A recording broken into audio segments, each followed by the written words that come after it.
ज्योतिष ज्ञान में आपका स्वागत है। जो इस चैनल पर पहली बार आए हैं उन भाई बहनों को नमस्कार। निर्जला एकादशी पर घर लाई ये 3 शुभ चीज़ें, खुल जाएंगे समृद्धि के द्वार। निर्जला एकादशी के दिन घर पर कुछ खास चीज़ें लाना और उन्हें विधि विधान से पूजा में शामिल करना अत्यंत शुभ माना जाता है। आइए इस लेख में उन्हीं 3 चीज़ों के बारे में जानते हैं। निर्जला एकादशी हिंदू धर्म में सबसे महत्वपूर्ण और पुण्यदायी एकादशियों में से एक मानी जाती है।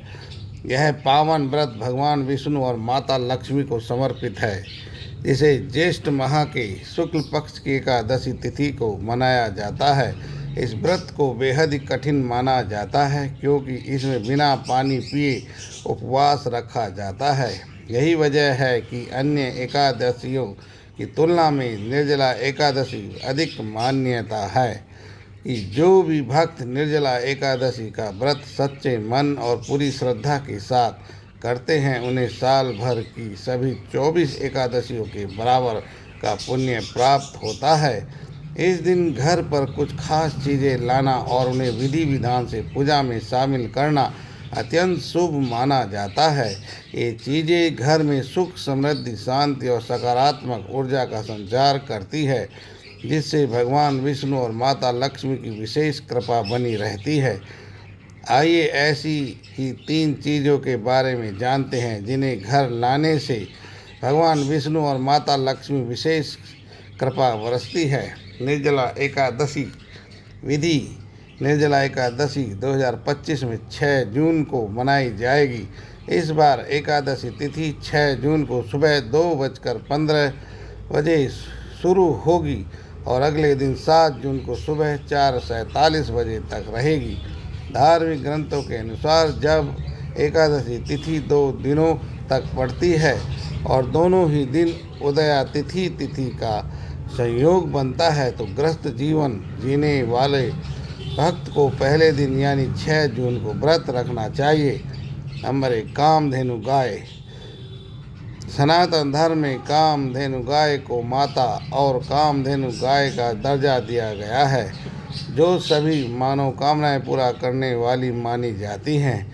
निर्जला एकादशी के दिन घर में कामधेनु गाय की मूर्ति या चित्र लाना अत्यंत शुभ माना जाता है। मान्यता है कि इससे घर में सुख समृद्धि आती है और आर्थिक संकट दूर होते हैं। इस दिन गाय को हरा चारा दान करना भी पुण्यदायी होता है। नंबर 2, तुलसी का पौधा।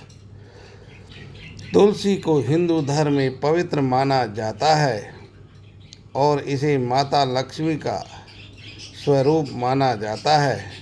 निर्जला एकादशी के दिन तुलसी का पौधा घर लाएं और इसे घर के पूर्व या उत्तर पूर्व दिशा में लगाएं। इस दिन तुलसी की पूजा करें और साथ ही घी के दीपक जलाएं। तुलसी मंत्रों का जाप और परिक्रमा करने से घर में सकारात्मक ऊर्जा बनी रहती है। नंबर 3, मोरपंख। मोरपंख को सनातन धर्म में शुभ और श्री कृष्ण का प्रतीक माना जाता है। निर्जला एकादशी के दिन मोर पंख घर लाकर इसे मंदिर में रखें। यह वास्तु दोष को दूर करता है और घर में सौहार्द बनाए रखता है। अगर घर में लंबे समय से कलेश या नकारात्मकता है तो मोर पंख लाना विशेष लाभकारी होता है। इसे भगवान विष्णु को अर्पित करने से के बाद पूजा स्थान पर रखें। इससे भगवान की कृपा बनी रहती है।